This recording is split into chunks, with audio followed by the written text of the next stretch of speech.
Assalamualaikum warahmatullahi wabarakatuh. Salam sejahtera untuk kita semua. Hai everyone, perkenalkan nama saya Tri Yuliani dengan program studi Pendidikan Matematika dari Universitas Pendidikan Mandalika. Kali ini balik lagi bersama saya di channel YouTube saya yang sederhana dan tidak memiliki like sama sekali.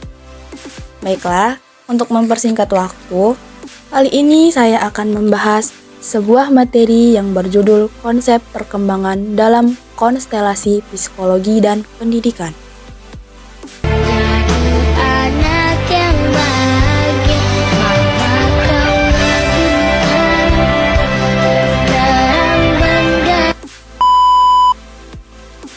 Teman-teman pasti penasaran kan, apa sih itu konsep perkembangan dalam konstelasi psikologi dan pendidikan? Aku aja penasaran, masa kalian enggak sih? Nah, biar kalian nggak penasaran lagi, ayolah simak video berikut ini. Nah, yang pertama di sini saya akan membahas terlebih dahulu apa itu yang dimaksud dengan perkembangan. Perkembangan adalah perubahan yang bersifat kualitatif yang di dalamnya berupa perubahan secara psikologis. Para ahli psikologi pada umumnya menunjuk pada pengertian perkembangan sebagai suatu proses perubahan yang bersifat progresif dan menyebabkan tercapainya kemampuan dan karakteristik yang baru. Menurut Agustina pada tahun 2018, perkembangan sendiri merupakan proses perubahan kualitatif yang berfungsi untuk mencapai penyempurnaan fungsi psikologis dalam menunjukkan cara peserta didik tersebut bertingkah laku. Selanjutnya, perkembangan sebagai cabang psikologi.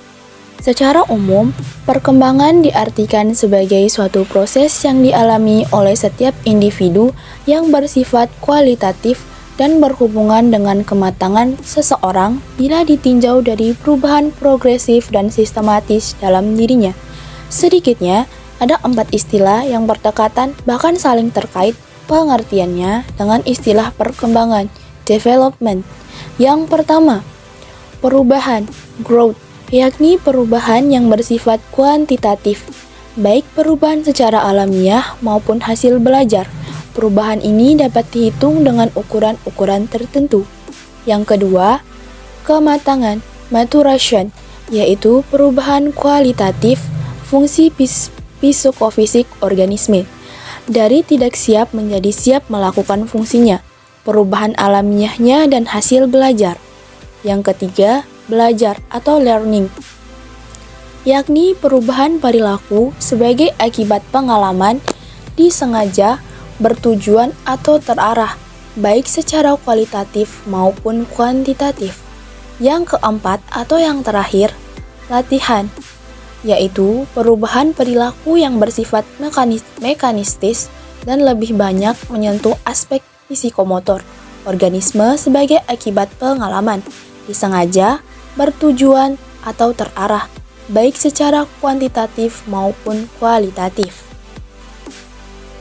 Selanjutnya, saya akan menjelaskan apa sih yang dimaksud dengan pengertian psikologi perkembangan.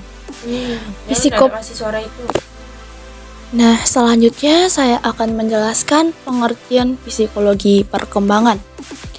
Psikologi perkembangan adalah ilmu yang mempelajari tingkah laku individu dalam perkembangannya dan latar belakang yang memengaruhinya.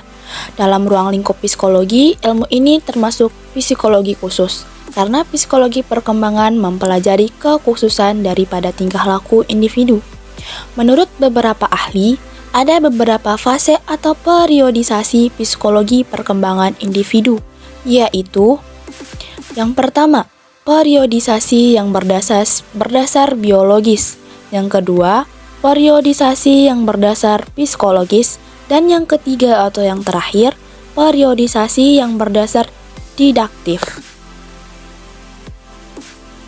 Nah, untuk penutupnya, saya akan menjelaskan manfaat psikologi perkembangan bagi penyelenggaraan pendidikan.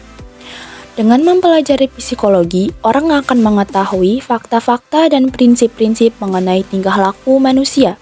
Untuk memahami diri kita sendiri dengan mempelajari psikologi, sedikit banyak orang akan mengetahui kehidupan jiwanya sendiri, baik segi pengenalan, perasaan, kehendak, maupun tingkah laku lainnya.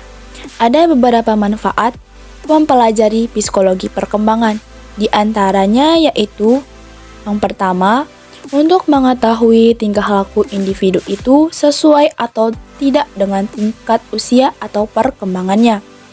Yang kedua, untuk mengetahui tingkat kemampuan individu pada setiap fase perkembangannya.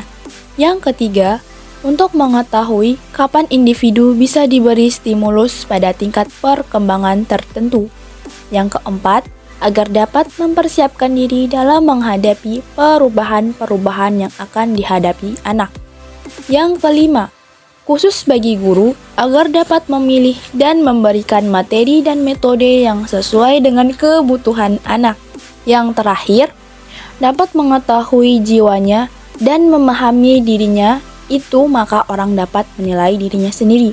Pengenalan dan pemahaman terhadap kehidupan jiwa sendiri merupakan bahan yang sangat penting untuk dapat memahami kehidupan jiwa orang lain.